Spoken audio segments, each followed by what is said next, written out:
Hello and welcome to Sunday. It is day 27 of the Vlogtober. Just 4 more days to go. I can't believe we are nearly at the end of October. It's flown by. It's actually now 12:30. The clocks went back last night, which always feels a bit confusing, and in a week where I had no idea what day of the week it was anyway, it's made things even more confusing. So hopefully after today I'll be reset. But yeah, it's 12:20 GMT, and we've had quite a busy morning. I finished editing both my podcast and my vlog and uploaded them. Then I came up here to get started on sorting out stuff up here. It's become a bit of a dumping ground. And I also wanted to put in the new light that I bought earlier in Vlogtober on Dan's bedside table, but that meant pulling stuff out to get to the plug, to unplug the existing light. And if I was going to do that, it meant getting the hoover out and doing some good thorough under furniture dusting type of thing. So it was I knew it was going to be a big job, but I've done it. The light is installed. It's looking very lovely on top of a stack of his Stephen King books. Dark Tower series, in case you're interested. And I've done a bit of polishing, cleaning, hoovering, and I've done a lot of organising of yarn and prizes for my knitting and crochet channel, and just general tidying, decluttering, sorting. Feels very good. So now I just need to finish in here. I need to hoover basically and run a dust around. So I'm going to do that now. It's a beautiful autumn day today. I really want to get out for a walk, but that's just not going to happen. In under 2 hours, we are heading down to Ebbsfleet station, which is about a 10-minute drive down the motorway for us. And then you can get a fast train into King's Cross. It only takes about under 20 minutes. But it doesn't half cost. It's about £22 for a return. It's ridiculous.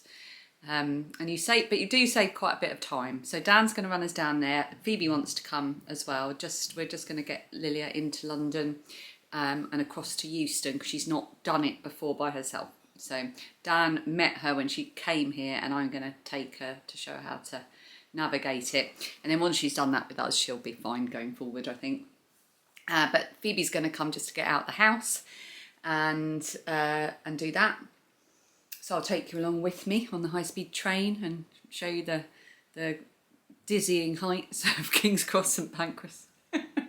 It's not going to be very interesting. And then Dan is making dinner tonight. He's going to make something he used to make quite a lot but hasn't made in ages. It's quite labour intensive, I think. So he's going to make a minced beef and onion pie. And it's going to be delicious. He likes to have his pie with mash, but I don't understand having pastry and potatoes at the same time. Never have. So I'll just have mine with the broccoli that he's bought. But it also means I don't have to cook, which is lovely. So let's see what the day brings us. I've nearly finished my cross stitch, so I might have a little look about tomorrow for a frame for it. So I'm going to put my earphones back in. I am so loving How to Stop Time by Matt Haig on the audio version, which I'm listening to on Libby, I think. No, I'm not. I'm listening to it on BorrowBox. BorrowBox. And I'm going to continue listening to it whilst I do my chores. Then I might get dressed at some point. Okay. Lilia's all packed up. She came with a small suitcase. She's going with a big suitcase. She's taking more stuff with her. I don't know how she's going to manage it, but thank goodness we bought a new suitcase before we went to Spain. That's the one she's using. I've just finished my cross stitch. I decided to not do the words. Let me get the picture to show you what I'm talking about. So here's the pattern. So I didn't really want to do the Fright Night bit. It just didn't speak to me. So I thought I'll do it and see what I think, and then if I want to add it, I always can. I still can at some point in the future. So what I did was I've added the stars. I've put them in slightly different positions to in the picture, and I've extended the spider, his web, so it goes all the way to the top. and I really like it. But I can still add to it if I want to. But I'm going to put it in a frame and see how it looks. But it's so cute. I had to outline the eyes, and that I think really finished it off and made the eyes pop. I love the colour that's used in the back. That's hand dyed or over dyed threads as well. I love it so much. So I won't be able to go to the shops today because I'll be going in and out of London. But I might pop along to Dunelm or to Asda Living tomorrow and have a look just for a little frame to pop it in. A black one would be good, wouldn't it? So I'll have a little look at what's around. It'd be fun to go and have a look.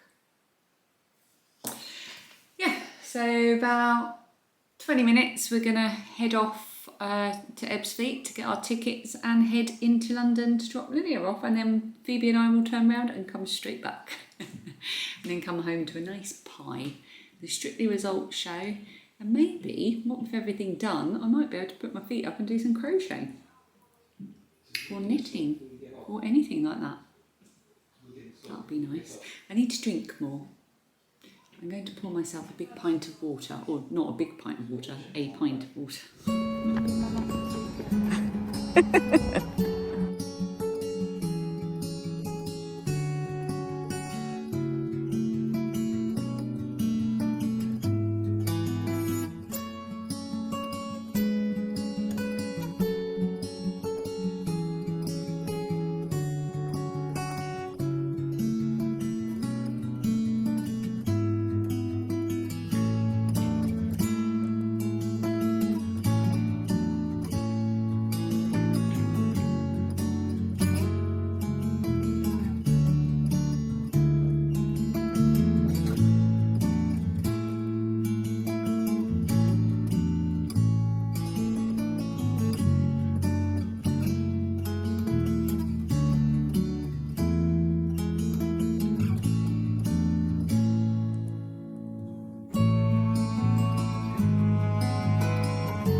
Dan is making his pie. It's bubbling away here. I'm going to have a quick bath. I've just spent the last half hour, 40 minutes putting up Phoebe's new curtains, but it was a bit of a job because we haven't got the right... Sorry, let me talk and let me sit down and stop waving the camera about, making you feel seasick. Yeah, we haven't got the right hooks. Dan got them on his way home, and first of all, they're not the right ones, and second of all, he didn't buy enough.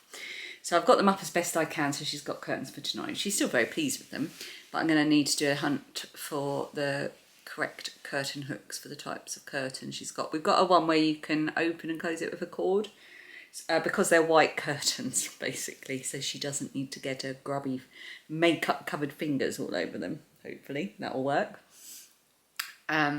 But it means, yeah, it was a whole thing. I've had enough now. I've had enough of the day and curtains. And yeah, it was nice travelling up and down to London with Phoebe, having a nice chat and a giggle and seeing Lilia off together. And Phoebe wanted a Greggs, so we stopped and got her a little slice of Greggs pizza and some water for us each. And yeah, it was really, really nice. But it feels like it's been a long day. Whenever you travel in and out of London, or I guess any city, it just feels tiring, doesn't it? So I'm going to have a bath, not a long one, just a quick one. I'm going to watch something on YouTube, I think, and just try and switch off for a bit. And I might leave my phone down here, otherwise I'll just start scrolling and checking emails and checking messages and things like that. And I think I just need to leave that here, just watch me video, and then come down and enjoy the Strictly Results show. And it's 5:45 in the evening, and it's absolutely pitch black outside. I love this time of year. I know so many of you struggle with it, and I can absolutely 100%. I know the feeling. I know it deep down, that feeling when you transition to the lighter or darker part of the year. I know how it feels because I feel it in springtime, and I can understand why it might feel hard and oppressive to suddenly have the dark nights and evenings. It's something I thoroughly enjoy because I enjoy the coziness of it and the excuse to be inside reading and being together and cooking and so on. It's part of the reason I like making Vlogtober and Vlogmas vlogs, and sometimes I've done sort of springtime vlogs. I think I did April earlier this year, just to share my love of those things, and then also maybe talk a bit about my struggles with the other side, because I do struggle when we move into lighter days. Although this summer has been a triumph in that respect. I've really made an effort the last few years to really notice my feelings and address them and find coping strategies and take note of the things that are actually really, really lovely about spring and summer and those months, and that has helped enormously.